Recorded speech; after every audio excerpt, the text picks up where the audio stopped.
Հացադուլին իր ոճով, Նարեկի ոճով չեմ զարմանում ընդհանրապես։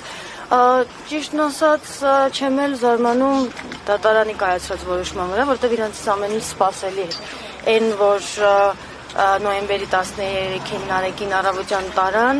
վստահ էի, որ տուն ա գալու, որովհետև աբսուրդ էր։ Բայց երբ որ արդեն երեկոյան կողմ իմացանք, որ հերթապադատարաններ են փոխվել, որ դատավորը նշանակվել, արդեն գիտեի, որ կալանքի են տանում, հույսս չէի կորցրել վերաքննիչով։ Վստահ էի, որ վերաքննիչը որոշումը կբեկանի, բայց քանի որ վերաքննիչն է որոշման հրապարակումը հետաձգեց, էլի ակնկալում էի, որ որևիցե իրավական ուժել չի ունենալու։ Հույս ունեի, որ դատարան չեմ ճանաչում դատավորին, չեմ առնչվել, մամուլում էլ չեմ հանդիպել, ճիշտն ասած, իր կայացած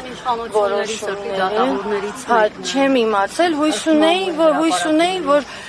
դատարանն իր իշխանությունը բանեցնելու է օրենքի եւ իրավունքի գերակայությամբ, բայց ականատես եղանք, որ անհիմն առանց հիմնավորելու էլ 3 ամսով երկարացրին կալանքը։ Հույս ունեմ, որ կգտնվեն դատավորների շարքում դատավորներ, որոնք որ կկարողանան սթափ գնահատել ու չեն վախենա իրական արդարադատություն իրականացնել։ Հասկանում եմ այսօրվա իրականության պայմաններում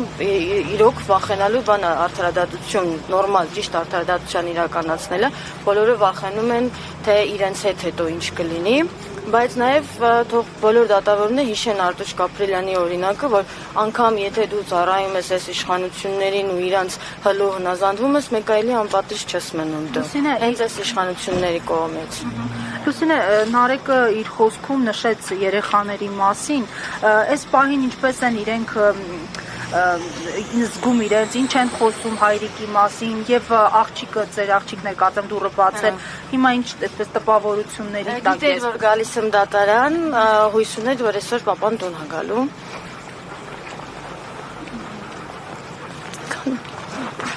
Եվ գիտեմ ձեզ համար դժվար է խոսել, ամեն դեպքում եք հստակեցում եւս միջազգային կառույցներին բազմիցս դիմել էիք եւ Միացյալ Նահանգների դեսպանատան մոտ էլ ակցիա էր տեղի ունեցել, մի քանի դեպքերով եմ հիշում, ինչ ակնկալել, եղան ինչ-որ արձագանքներ, թե ոչ, եւ արդյոք այլ դեսպանատների հետ ունեք նամակագրություն կամ հանդիպումներ։ Հիմա այս պահի դրությամբ չէ, այդ ամեն ինչը մեկ անգամ եւս եկավ ապացուցելու եւ ցույց տալու, որ ներկայիս իշխանությունները ոչ մի բանից ոչ վախենում են, ոչ մի բանից ոչ կաշկանդվում են, անգամ իրենց միջազգային հեղինակության մասին իրանք չեն մտածում, ունեն ԵԽ-ից որոշում իրենց մասով, դիմում իրենց մասով, բայց անգամ դա իրանք չի կաշկանդում եւ իրանք անում են ինչ իրանք ուզում են, ինչ իրանք պետք է ու ունեն դատարաններ, որոնք նաեւ կատարում են իրենց ցանկությունները։ Հասկանալի է, շնորհակալ։ Հարգելի հետևողներ, մենք հակիրճ լսենք Ռուբեն Մելիքյանին եւ